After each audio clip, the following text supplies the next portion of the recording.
Did you know on March 16th, 1991, a 15-year-old black girl named Latasha Harlins walked into a convenience store in Los Angeles to buy orange juice? Store owner, wrongly accused of shoplifting, fought her, and as Latasha turned away, shot her in the back of the head, killing her.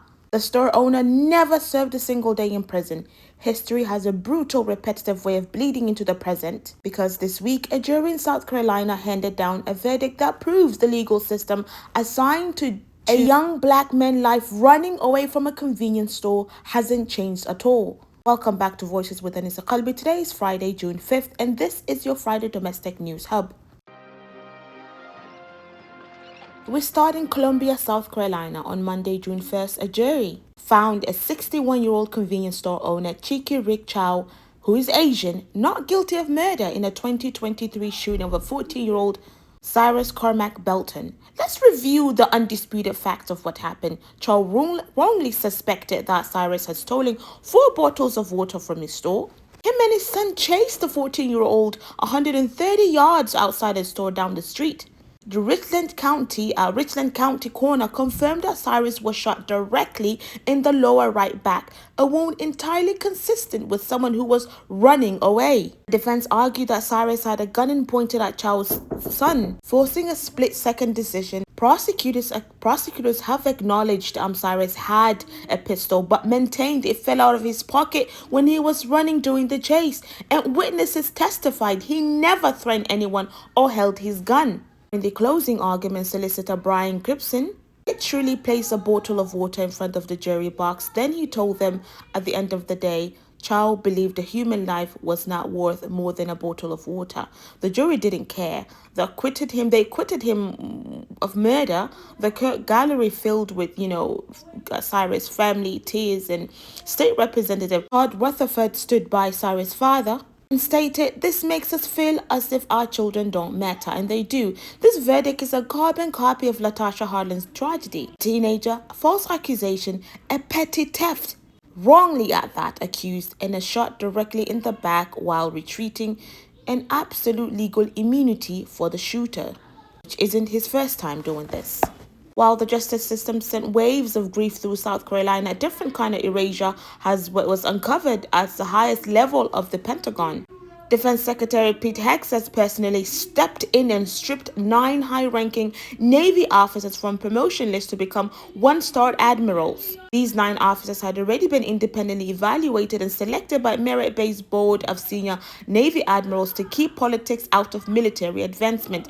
Out of 9 officers, Hegseth personally deleted from the career advancement tracking list 3 were women and 2 were black men. Because Hegseth went into the list and scrubbed those names, the final slate of 22 nominees sent forward to the state Senate is now completely 100% all male and overwhelmingly white. Navy officials stated they were completely confident in the qualifications of the female and the black officers who were pulled, and noted Hegseth provided zero explanation of why he removed them. This comes amid a broader administration push to completely eliminate diversity metrics in the military. Chief Pentagon spokesman Sean Parnell fired back on social media, calling reports race-baiting garbage, and claiming that under Hegseth, mediocrity reigns supreme. But look at the reality. Women make up 21% of active duty Navy and minorities make up 38%. Yet the administration new flagship promotion list has exactly 0 women and almost no non-white officers. Highly qualified leaders who spent decades climbing the rank are being systematically wiped out by political interventions.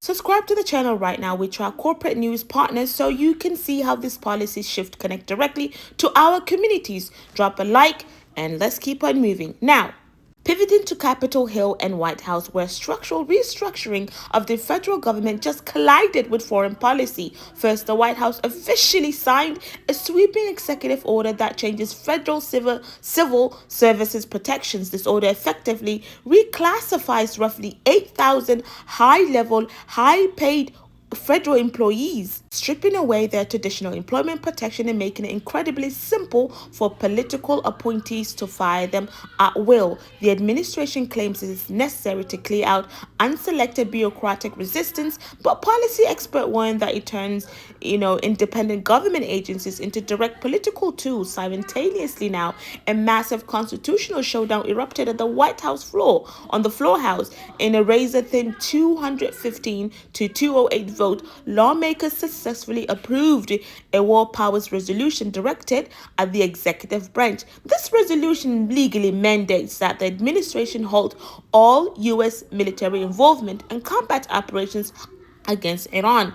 This vote is a verdict, right? It's a direct congressional rebuke to the White House and exposes a massive rift who holds the ultimate authority to plunge the nation into international wars. We close today with two domestic operations targeting corporate systems and financial manipulations. Now, in New Jersey, the state attorney general filed a major aggressive lawsuit targeting GEO Group, one of the largest private multi-billion-dollar corporate prison and immigration detention operators in the world.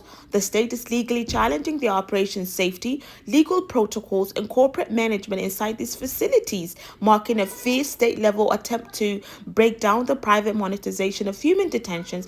And finally, federal regulators are opening up massive front against the modern wave of digital betting culture. Lawmakers have officially introduced a major bipartisan piece of legislation called Gambling Disorder Health Study Act.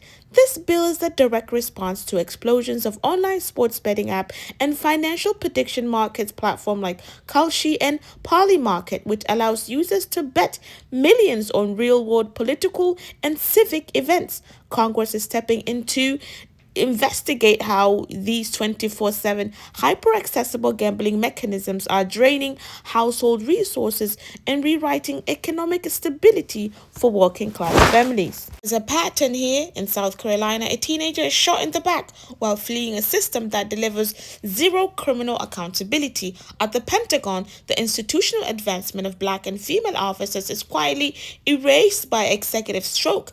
At the very same time, federal employment laws are weakened and digital prediction networks commodify our everyday lives into betting chips. They are system realities of an era where institutional guardrails are being dismantled one by one. This Friday Hub is your permanent home for domestic news recap. Remember, Mondays we cover everything related to immigrations. Wednesday, everything related to global news. Until next time, I leave you in the care of Allah subhanahu wa ta'ala. Fi amanillah. Assalamu alaikum.